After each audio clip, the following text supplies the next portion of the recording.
I gotta mess with him. Vinny, you leave me all alone up in here, man? Come here and move around. Jeez, oh man. I mean, you about to fight. I want you on the can. I ain't come down here just for me. Get in here and move around. I don't care if you throw punches, just move your feet. Yeah. It's my brother, man. That's my Irish brother. We Irish. And vets. And vets. Then get out the ring, man. Get out the ring, man. Ain't no one got time for that shit. Ain't no one got time for William Wallace.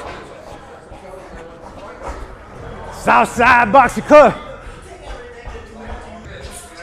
Nah, for real, I'm always talking because this is what we do.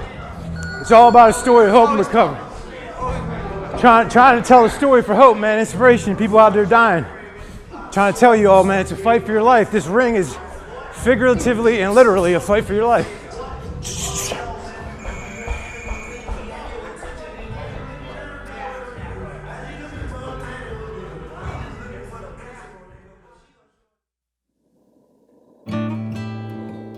I was a street kid, you know, running around the streets. I wasn't a very good student. I was like getting in trouble with the law, you know, fighting and drinking underage, driving moped, driving dirt bikes on the street. I was a very angry person, introverted, shy, but just like a time bomb. I was always quiet. I was always nervous around people. I just didn't feel right unless I was using. But I got a DUI my senior year. I was only 17 when I enlisted. My parents had a sign for me. They took me up 1 weekend a month to learn like camouflage or how to march. You know, I was in a delayed entry program, but I wasn't actually on active duty till August 4th, 1994. It was like kind of like I was pushed in that direction. Get some discipline, get straightened out, get off this DUI charge. You know, for sure I'm gonna get out of trouble and get some money for school, which my parents didn't have. So I said, this sounds all good, and who knows, maybe I'll like it and make a life out of it. I didn't score too high on my ASVAB tests. I gave me cook, artillery, or infantry, and I wanted to be like Lethal Weapon and Mel Gibson, and I was like, I'm going in infantry. Showed me the hoorah video, and I signed the papers right there. I don't care what anyone says, you know, I signed up for the infantry, but I never wanted to have to use my skills because I was trained to kill the enemy. So I can't imagine what some of these guys are going through in Iraq, and they're coming back with PTSD and everything. And there's this saying, it's Latin, it's called sic vis pacem parabellum. And it means if you want peace, prepare for war. And that's what I believe.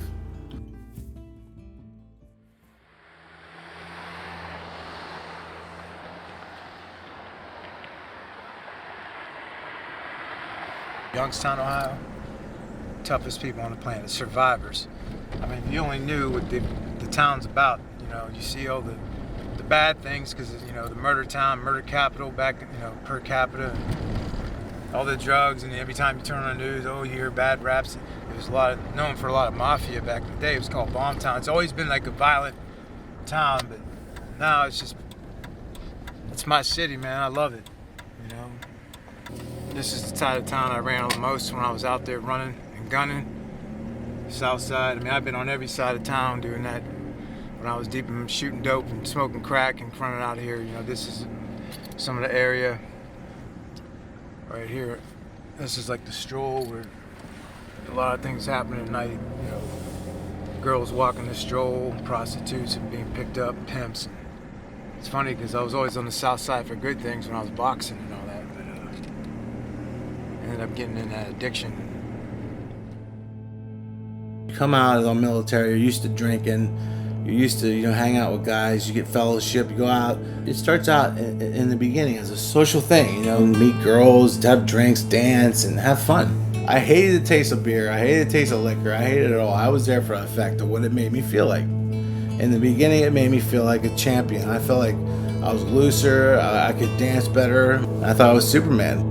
I remember it kind of progressing to the point where I said I didn't want it to ever stop. I never wanted it to be 2:30 and the bars closed. I never wanted the party to end. So I would prolong it, and pretty soon I found some drugs that would help me prolong it for days. All of a sudden that night I turned to this monster of addiction. To my family and my friends and people close to me, I was a monster, Mr. Hideout, and they wouldn't even recognize me. You know, using drugs, using alcohol out in the streets, just wasting my life away, getting in trouble, getting thrown in jail. At one point when your mom and dad are happy you're in jail because you're safe, that's scary, that's what your life become, that they're actually, we gotta leave this kid set, we can't help him no more. It was addiction that made me this way. I wasn't raised this way.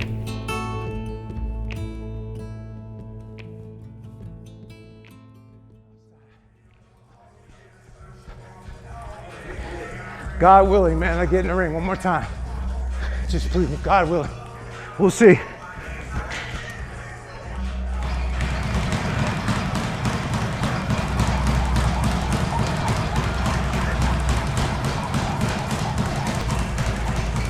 One more fight. Come on, God. One more fight.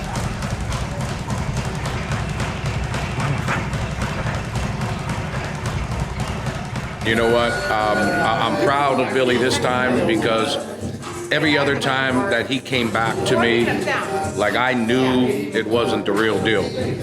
Like he was substituting what he was doing out there with another type of drug, and he was substituting, and I knew that wasn't the way. Not that I was an expert on it, but I knew that wasn't the way that an addict is going to get clean.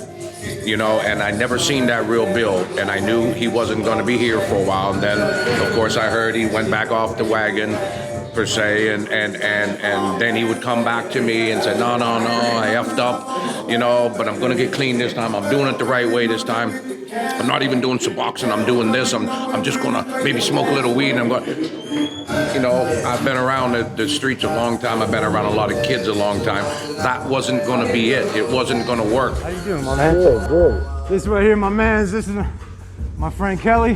How you doing? Former middleweight champ of the world. He's big now, man. Look at him. Keep this up. Keep this like this. Hey, you got my problem now. You've been so skinny all the time. Yeah. Hey, you think you're gonna have to zipped up halfway? Keep this a little bit. The dude's strong, man. Hey, this man right here, I don't know, you've seen the video. This man right here, he hit people, sleep. That's at Youngstown. Huh? I've known him since he was 9 though, man. This is a good friend of mine, man. You get the picture? Huh? When we were kids? I don't know if he took that home or not. Come in here, I don't know if there's a picture in here. He might still have that. I got out of the Army here, so this is past 96. Yeah, that was like 14, dude. Okay, so I'm 21, that's about right. I was 12 in 94. That was 90, no, that was 90, yeah, 93, 94. That was, He fought a guy that had, hey, you had no fights, huh? no fights. He had no fights. He fought a guy that was a JO champ. He had like 50 some fights, man. That's how I knew he was gonna be a world champion. Out there, he started doing a shuffle. Yeah, then I tripped though, because my feet were way too big for my body. Yeah, they was. They were like clown feet, though. So I mean, I had the athleticism when I was dancing, but then I think I had a size 12 at that time, and I caught the bottom of the canvas, and I almost fell He's over. beating his good. Listen, you guys, though, you ain't ever been in a ring. You can't just fight a guy with. I almost threw up my first fight, and it was a high school tournament. This man's in there with a guy with 60 fights, beating him up so bad he does like this on his first fight. Man, I said, Jack, this dude he's so relaxed, almost too relaxed. That's why I think you did Yeah, it, if it was a tougher fight though, I don't think I would have done that. dude. Tougher fight, 60 fights. Why he wasn't? Did you beat him up bad? Oh yeah. In 2008, when I went to fight in the Tough Man contest, and I trained real hard, and I've trained 6 months, so I got down to 212, fought in the Tough Man, and went to Jack's gym again there for 6 months and fought and won the Tough Man contest. So at that time, I thought I beat the addiction because I stopped using for 6 months. When I won that fight, I remember him seeing me on Saturday saying, Bill, I'll see you in the gym on Monday, and I went right back to the street that Sunday night, and I started using. I hadn't seen Jack for like the 4 years after that. I just went out.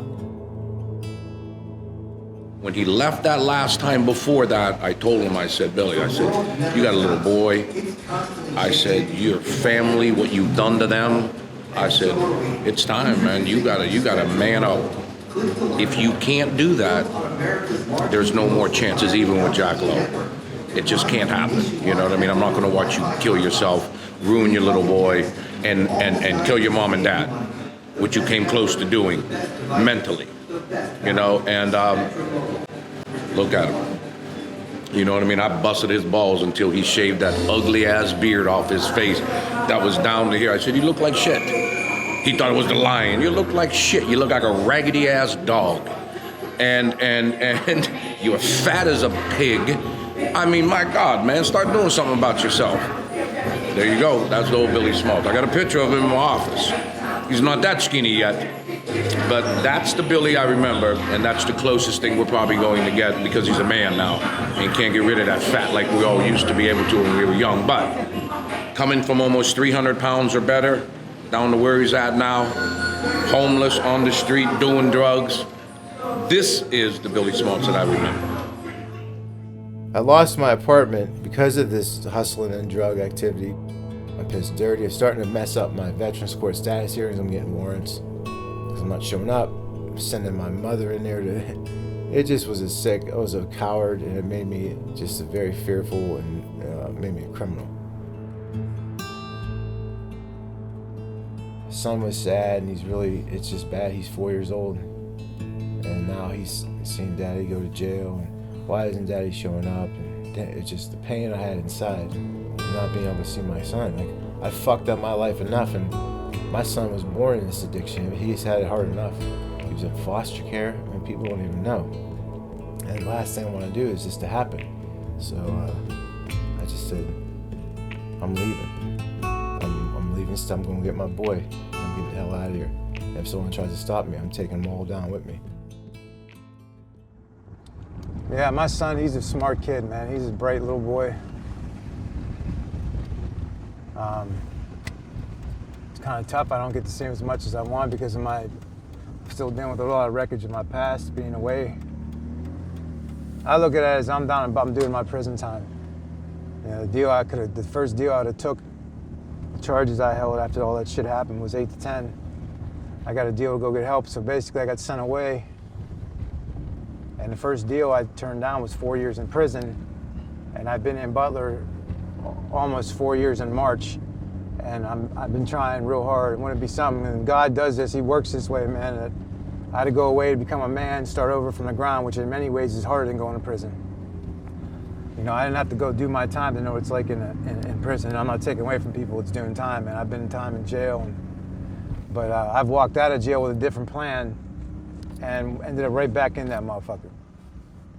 And so send a man down into a different city, go to the VA on his own, on foot, had to figure out how to eat, churches, get some food, start over from the ground. I had nothing, I was homeless, and I left at Dom. Butler, PA is such a blessing to me, but it houses my body. I always keep it in my heart, but my heart's in Youngstown, man. My family here, my son's here. And the only thing I really want to do in this lifetime, man, all the stuff, the music, the boxing, is to be a good daddy.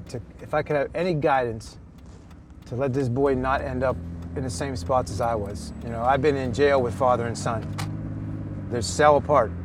You know, daddy's an orange, you know, kid is very influenced by their fathers, man. They end up in jails. Not saying he will, but he's seen me in jail, my little boy, you know, he knows. He's 45 years old and seen his daddy in jail, visit. So if I have anything to teach him, I want to be there for him if he ever deals with some of the issues that I deal with, God forbid, and kind of show him how to get help and not end up in the same spot. But he's here, so we go see him.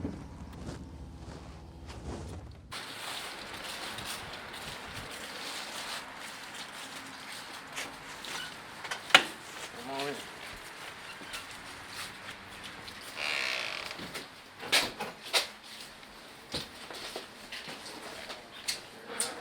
Where's my little boy at? Come here for a second. Oh, hi. Southside. This is this little boy right here. How are man. you? See? Good. That's Say Al. hi to the cameras. How you doing, Al? Good to see you again. This is my little boy. Yeah. See his face? Oh my God, look how big he's got. He's 8. Do you believe this? He can throw that jab too. He's like double the size. He's freaking tall. This boy gonna be tall, huh? Hey, real quick, let's show him the secret handshake. Wow. Let's do what we do. He's really tall The line. for his age too. You know, he's only 8 years old. Is that right? Yeah. Skin, line. Arr. Please. No, Bill, you gotta show him. But this is part of the story. Let's show him. Let's walk away cool.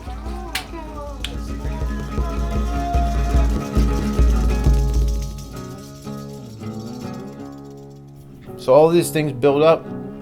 I have warrants out, and I didn't want to do time anymore. I was tired of this, and in my mind, I said, you know what? I'm just going to run. I'm tired. I'm going to leave state. I had all these ideas.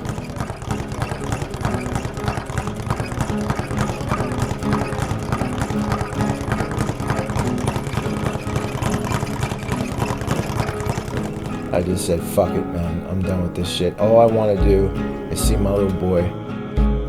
Me and her weren't seeing eye to eye. And it was getting bad and ugly, back and forth. And she wasn't going to let me see my son.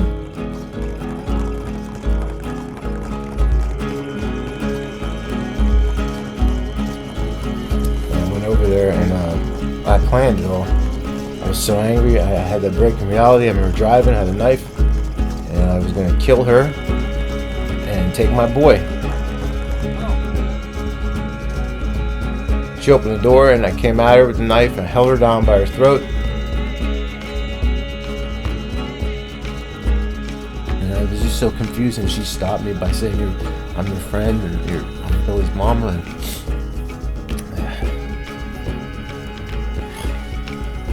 this is my son's mother. And I'm telling you right now that the worst shit could have happened on that day.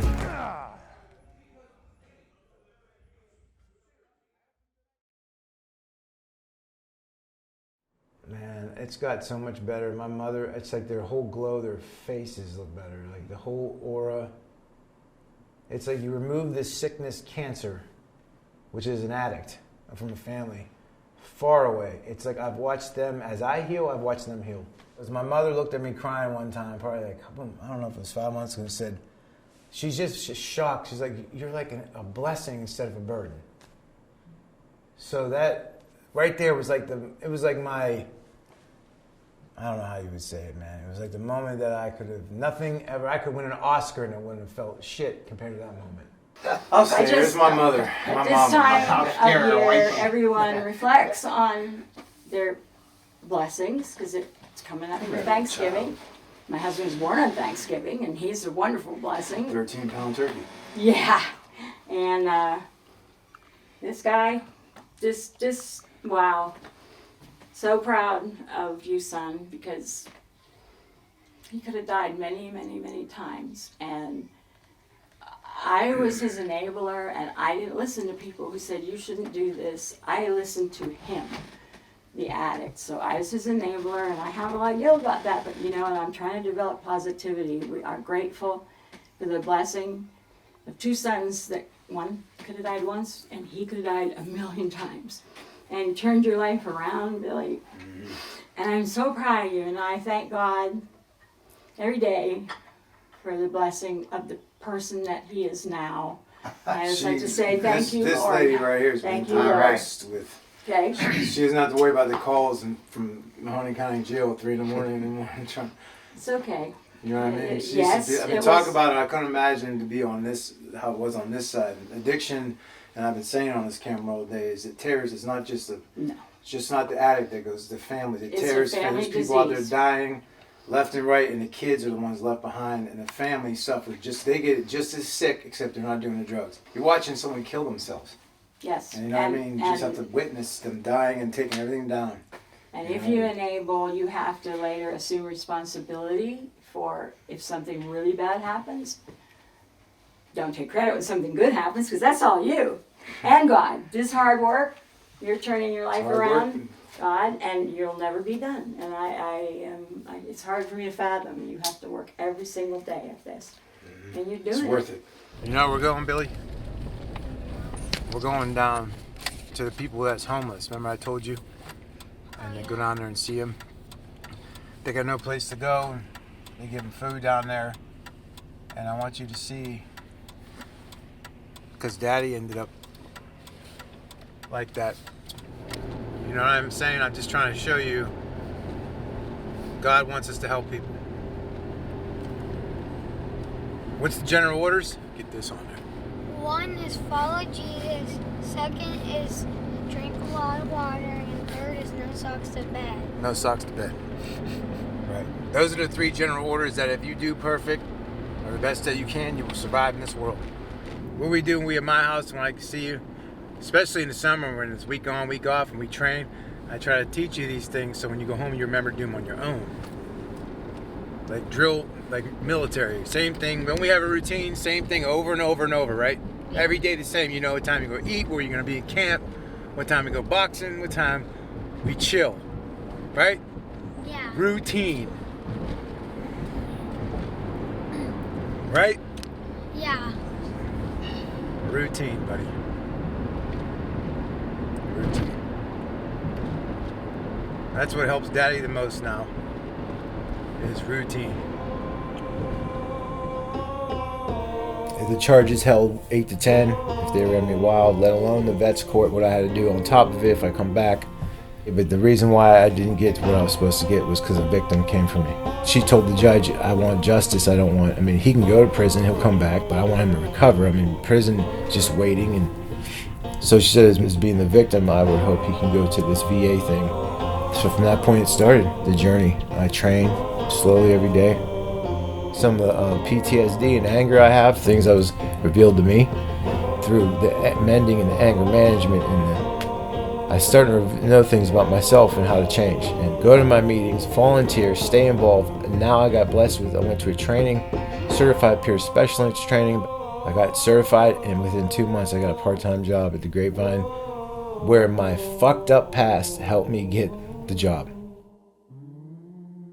I work with people that are in mental health and addiction. They kind of cross over, but as peer support specialist is mainly a mental health geared thing. I basically show them what I did to get where I'm at. I am you, but this is what I do now. I know it's like to shoot dope. I know it's like to be homeless. I know it's like, but this is what I did to get out of it. Anytime I'm asked to speak to VA or in Harris, anywhere someone needs me to speak, Vets Court in Mercer I just spoke, I speak. And I get my guitar, I play in a band, just to raise money and for good causes. Like we just did a Vets Comp here night out. We raised all that money to put it back into doing another event. So how I keep what I got, I give it away. We're going right here, Billy. This is where it is, the rescue mission. And the people have nowhere to go and nothing to eat, and this is where they come. Okay? So we're gonna go in there and hopefully help serve a meal. A lot of the guys from Southside Boxing will be here, buddy. You'll see like a lot of the boxing guys.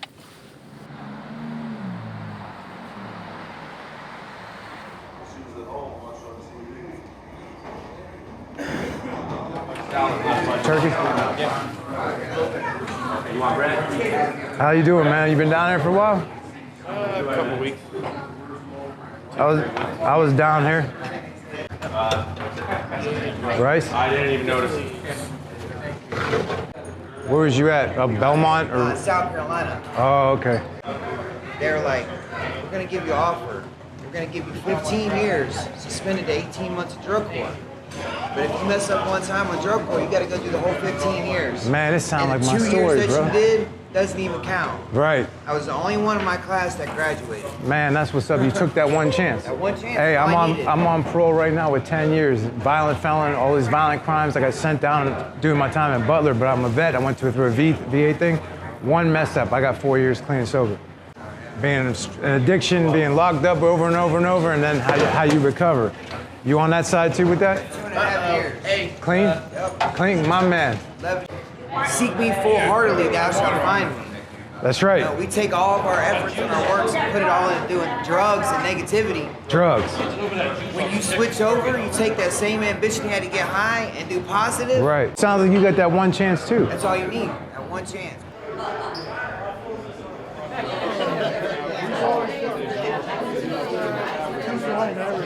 Youngstown's finest, a rapping cabinet, glove round finest, challenger and bandages, no cut making help. Throwing the towel, scared drums got a place, and my flow is the cloud. That's an all. What's up, man? All them guys over there, there's world champions. Those are all boxing. There's your Boom Boom, Jeff, Harry, Boom Boom Mancini right there. Yes. I don't know. Ohio for his entire career and still racing out. Good to see your mama. Go find your mama. I get to see my son every other weekend. Me and his mom are good, on civil good terms. It's still hard. It's real hard. But I just know that I put one foot in front of the other, one day at a time. And everything I've been through, Judge Millich and Veterans Treatment Court let me stay in. And that man in that treatment court, I have tears of gratitude at times of what they give me. You gotta ask? No, but Billy's mom, my friend. Recovery is possible. That no matter how far you've gone down and what you've been through, if you're still breathing, recovery is possible. Okay, it's a lot of hard work, hard damn work, man. But I'll tell you right now, the rewards are something that I can't describe. But I just want people. I wanted to be inspiration and hope for the hopeless. People was dying out there, man, and it's where I was at. There, you don't feel hope. Okay, there's no more hope. It's hard to describe in words. It's the darkest.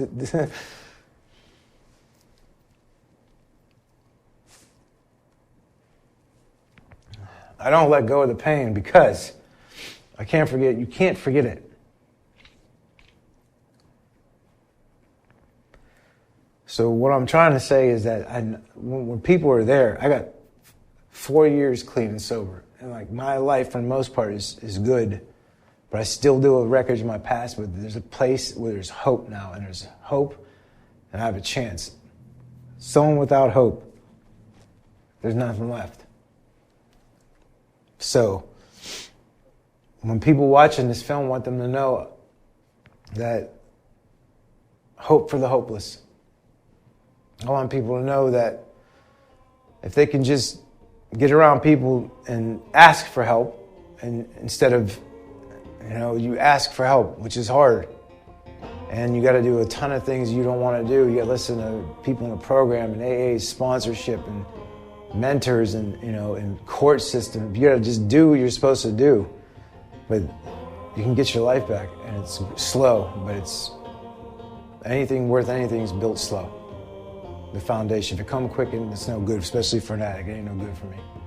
So I want people to see this film, understand that my story is the pain of what addiction causes, and then see that if I can make it, anybody can make it.